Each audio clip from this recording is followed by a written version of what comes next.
បាទសួស្តីប្រិយមិត្តទាំងអស់គ្នាបាទវីដេអូនេះគឺចង់បង្ហាញបងប្អូនទាំងអស់គ្នាប្រិយមិត្តទាំងអស់គ្នាអំពីបច្ចេកទេសនៃការថតរូបបាទព្រីនរូបបាទមិនមែនផ្ដិតរូបទេគឺព្រីនរូបបាទអញ្ចឹងបងប្អូនដែលចង់ចេះបាទហើយនឹងអាច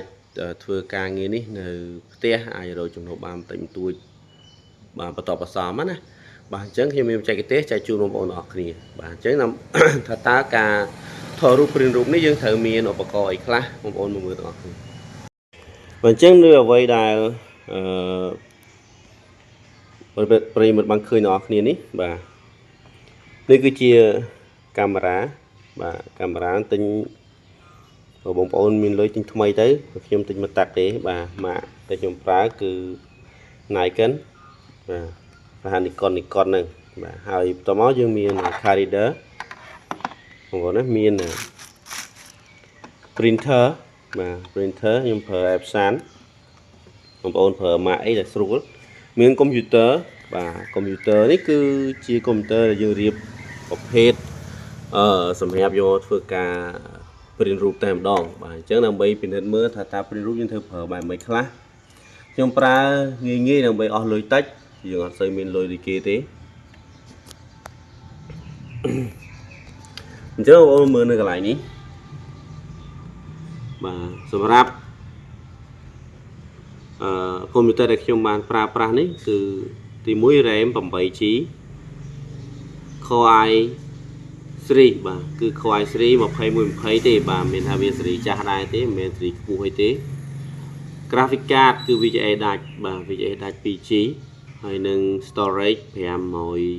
585GB បងថាមិនបានច្រើនណា 585GB បាទគឺមានន័យថា HD នេះខ្ញុំបូក2គឺខ្ញុំប្រើ SD មួយសម្រាប់ install program Windows សម្រាប់ប្រតិបត្តិការ Windows ហើយនឹង 500GB មួយទៀតសម្រាប់ storage ទុក stock ទុកឯកសារអញ្ចឹងណាបាទអញ្ចឹងបងប្អូនមានសម្ភារៈអស់នេះបាទហើយយើងត្រូវចេះប្រើទៅលើកាមេរ៉ាបងប្អូនមាននេះបាទដងឆាត់បាទឆាត់ភ្លើងឆាត់ flash បាទឆាត់ flash ហ្នឹងឯងបាទគឺយើងត្រូវទៅប្រើនៅពេលបងប្អូនប្រើកាមេរ៉ាបងប្អូនត្រូវតែមានឆាត់ភ្លើងនេះឬក៏បងប្អូនថាពិបាកបាទបងប្អូនប្រើទូរស័ព្ទដៃបាទទូរស័ព្ទដៃក៏បានដែរប៉ុន្តែគ្រាន់តែថាបាទទូរស័ព្ទដៃគឺវាមិននិយាយទៅវាមួយយ៉ាងម្នាក់បាទដោយសារទូរស័ព្ទឥឡូវវាទំនើបបាទវាអាចផ្ដិតយករូបភាពបានស្អាតប៉ុន្តែពេលបងប្អូនទៅថតរូបឲ្យគេពេលយើងទាញទូរស័ព្ទដៃនិងទាញកាមេរ៉ាមួយណា professional ជាងបាទហើយភ្ញៀវអតិថិជនគាត់ចូលមកគាត់មើលដែរបើទាញទូរស័ព្ទដៃថតគាត់ថាថតទូរស័ព្ទដែរហ្នឹងអញ្ចឹងវាគាត់នៅតែគិតមានអារម្មណ៍ថាវាមិនស្អាតដូចយើងប្រើកាមេរ៉ាអញ្ចឹងបាទអញ្ចឹងនេះគឺជាផ្នែកដំបូងដែលបងប្អូនត្រូវតែដឹងថាតើយើងត្រូវមានអីខ្លះដើម្បីដំណើរការនៃការថតរូបបាទព្រីនរូបនេះឲ្យបានស្អាតហើយវីដេអូបន្ទាប់ខ្ញុំនឹងបង្ហាញអំពីការកំណត់ទៅលើការប្រើប្រាស់ទូរស័ព្ទដៃជាមុនសិនដោយសារហ្នឹងយើងងាយបាទអាចនឹងទៅរកបានបាទគឺយើងប្រើប្រាស់ពីទូរស័ព្ទដៃបាទហើយនឹងមួយចំណុចទៀតបងប្អូនណាគឺនេះបងប្អូន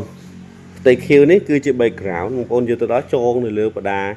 ចងដាក់ធ្វើម៉េចឲ្យបានផ្ទាំងធំលើខាងក្រោយខ្នងណា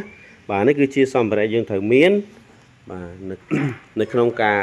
ដំណើរការថតរូបព្រីនរូបគឺយើងត្រូវមានប៉ុណ្ណឹងបាទអញ្ចឹងវីដេអូនេះគឺមានប៉ុណ្ណឹងឯងចែកជូនបងប្អូនទាំងអស់គ្នាជាបទពិសោធន៍ហើយសម្រាប់វីដេអូបន្តខ្ញុំនឹងរៀបចំបន្តដើម្បីចែកជូនចែកម្លែកនៅបទពិសោធន៍នេះចែកជូនបងប្អូនទាំងអស់គ្នាដែលមានបំណងចង់ធ្វើការព្រីនរូបបាទថតរូបនេះឲ្យបានចេះទាំងអស់គ្នាដែរបាទអរគុណច្រើនជួបគ្នាវីដេអូក្រោយ